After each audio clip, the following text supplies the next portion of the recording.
Assalamualaikum warahmatullahi wabarakatuh. Kami dari kelompok 10 yang beranggotakan saya sendiri Fitri Sulistiani dan rekan saya ada Siti Rokayah dan Ibu Ira Herawati akan mencoba memaparkan materi tentang administrasi kesiswaan dalam pendidikan. Untuk mempersingkat waktu, pembahasan yang pertama yaitu tentang pengertian administrasi kesiswaan. Sebelum membahas lebih mendalam mengenai administrasi kesiswaan, akan lebih baik ketika mengetahui apa yang dimaksud dengan administrasi dan juga siswa atau peserta didik. Secara etimologis, perkataan administrasi berasal dari bahasa Latin ad dan minister yang berarti melayani. Sedangkan dari bahasa Inggris adalah administration yang berarti untuk mengatur dan mengarahkan. Sehingga administrasi dapat dimaknai sebagai kegiatan untuk melayani, membantu, mengatur, dan mengarahkan untuk mencapai tujuan tertentu. Menurut Dr. Andes Ngalim Purwanto, administrasi adalah suatu proses dari semua kegiatan bersama dengan memanfaatkan semua fasilitas yang tersedia baik secara material, personal maupun spiritual dalam usaha mencapai suatu tujuan bersama secara efektif dan efisien.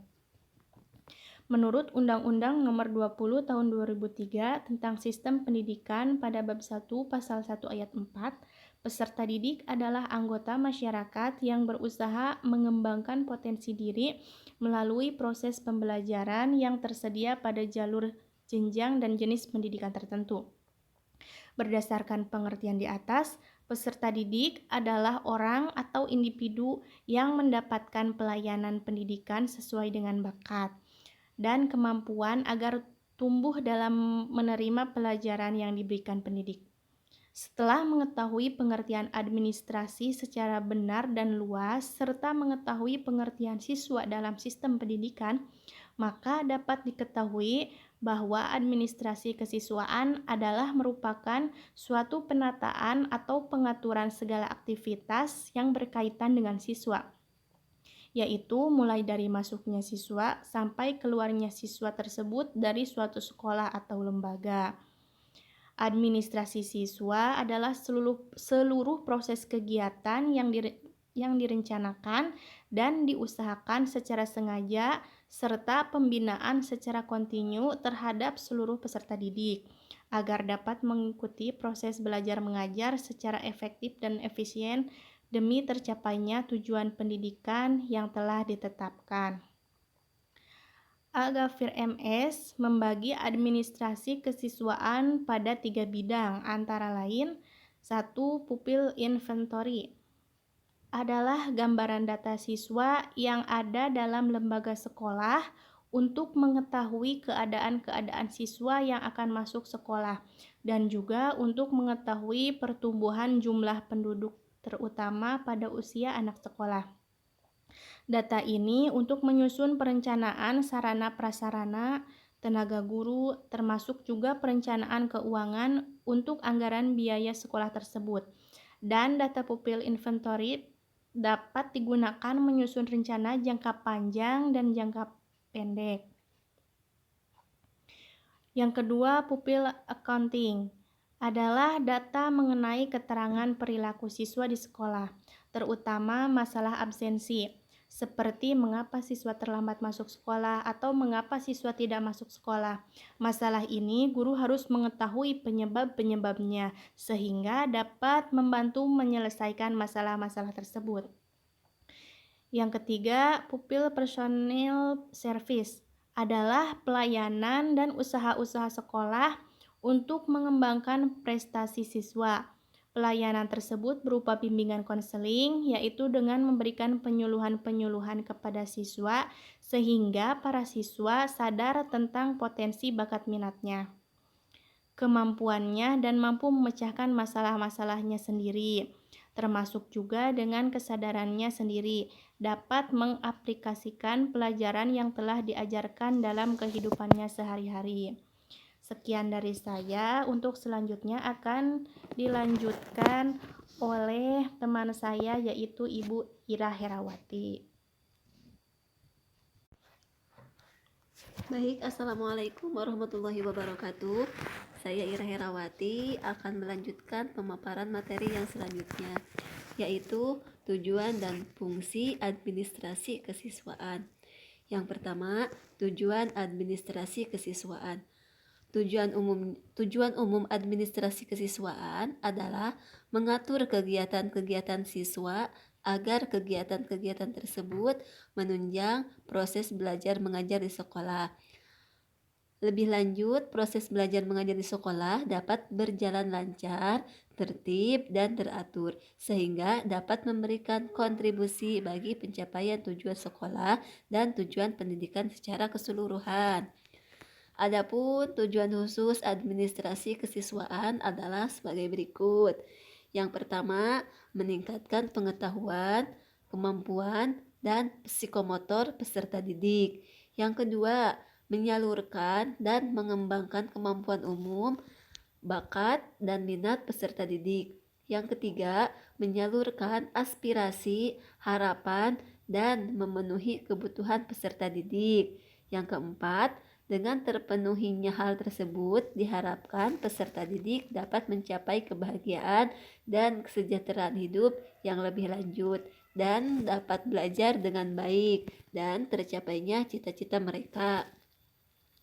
Yang selanjutnya adalah fungsi administrasi kesiswaan. Fungsi administrasi kesiswaan secara umum adalah sebagai wahana bagi siswa untuk mengembangkan diri seoptimal mungkin, baik yang berkenaan dengan segi-segi individualitasnya, segi sosial, aspirasi, kebutuhan, dan segi-segi potensi peserta didik lainnya. Fungsi administrasi kesiswaan secara khusus adalah sebagai berikut. Yang pertama, fungsi yang berkenaan dengan pengembangan individualitas peserta didik agar mereka dapat mengembangkan potensi-potensi individualitasnya tanpa banyak terhambat. Potensi bawaan tersebut meliputi kemampuan umum atau kecerdasan, kemampuan khusus atau kemampuan lainnya. Yang kedua, fungsi yang berkenaan dengan pengembangan fungsi sosial peserta didik adalah agar peserta didik dapat mengadakan sosialisasi dengan teman sebayanya, dengan orang tuanya, dengan keluarganya, dan dengan lingkungan sosial sekolahnya dan lingkungan sosial masyarakat. Fungsi ini berkaitan dengan hakikat peserta didik sebagai makhluk sosial. Yang ketiga, fungsi yang berkenaan dengan penyaluran aspirasi dan harapan peserta didik ialah agar peserta didik tersalurkan hobinya, kesenangan, dan minatnya. Karena hal itu dapat menunjang terhadap perkembangan peserta didik secara keseluruhan. Yang keempat, fungsi yang berkenaan dengan pemenuhan kebutuhan dan kesejahteraan peserta didik. Hal ini sangat penting karena kemungkinan dia akan memikirkan pula kesejahteraan teman sebayanya. Demikian pemaparan materi dari saya. Yang selanjutnya akan dilanjutkan oleh teman saya, Teh Ade Siti. Terima kasih. Assalamualaikum warahmatullahi wabarakatuh. Nama saya Ade Siti Rokayah. Di sini saya akan melanjutkan pemaparan materi yang sebelumnya telah disampaikan oleh rekan saya. Untuk materi yang selanjutnya yaitu tentang ruang lingkup administrasi kesiswaan. Administrasi kesiswaan mencakup ruang lingkup pencatatan data pelaporan. Nah, keduanya itu sama penting dan saling berkaitan, dan untuk itu perlu disediakan format yang seragam. Oleh karena itu, guru, kepala sekolah perlu menguasai masing-masing format yang dipakai, termasuk cara mengerjakannya. Yang pertama yaitu pencatatan data.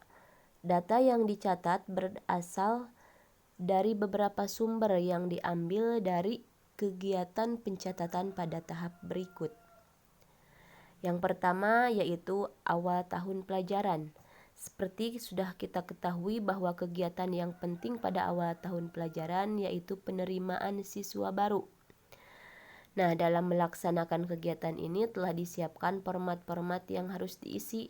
Yang pertama diantaranya formulir pendaftaran siswa baru. Format ini disediakan oleh sekolah. Setiap orang tua ataupun wali yang ingin mendaftarkan anaknya harus mengisi format tersebut. Yang kedua yaitu daftar calon siswa baru. Nah, format ini merupakan rangkuman dari format yang pertama. Data yang dikumpulkan dalam format yang kedua ini digunakan untuk mengambil keputusan diterima atau tidaknya calon siswa di kelas 1. Nah, yang selanjutnya yaitu daftar siswa kelas 1. Nah, siswa yang diterima dari daftar siswa yang kedua dimasukkan ke dalam format yang ini ya, dilaporkan kepada Dinas Pendidikan Kecamatan sampai Dinas Pendidikan Kabupaten sebagai bahan dalam menganalisis daya tampung sekolah di wilayahnya. Yang kedua yaitu tahap selama tahun pelajaran. Selama tahun pelajaran, laporan yang perlu disiapkan adalah yang pertama penyusunan data pribadi siswa. Yang pertama, data pribadi siswa perlu dituangkan dalam bentuk buku induk siswa. Yang kedua, buku Clever untuk memperoleh informasi atau data secara mudah mengenai seorang anak yang tertentu namanya, maka dibuat daftar siswa yang dikelompokkan berdasarkan abjad. Yang B, keadaan siswa awal tahun. Keadaan siswa awal tahun diperlukan untuk penyusunan laporan statistik tahunan. Data yang sudah tidak mengalami perubahan dituangkan dalam dua format.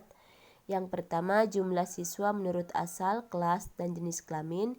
Yang kedua, jumlah siswa menurut usia, kelas, dan jenis kelamin. Yang C, absensi siswa. Kehadiran siswa dicatat di setiap hari untuk menilai tingkat kerajinan siswa. Ada 4 jenis format untuk mencatat kehadiran siswa secara perorangan, yaitu yang pertama, papan absensi siswa harian siswa. Yang kedua, buku rekapitulasi absensi harian siswa sekolah. Yang ketiga, buku absensi bulanan siswa. Dan yang keempat, buku rekapitulasi tahunan absensi siswa.